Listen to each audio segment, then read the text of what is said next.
وَمَا خَلَقْتُ الْجِنَّ وَالْإِنسَ إِلَّا لِيَعْبُدُونَ.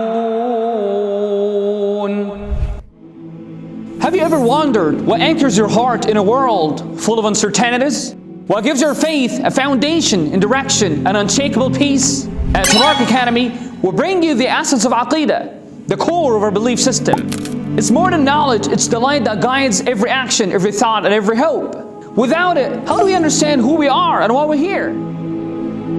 This series isn't a class, it's a journey for children and parents. A journey that uncover the treasure of Islamic belief.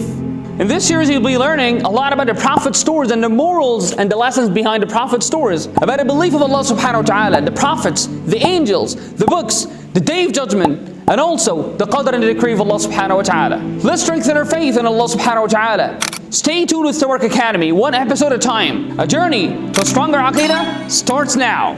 Assalamu alaikum.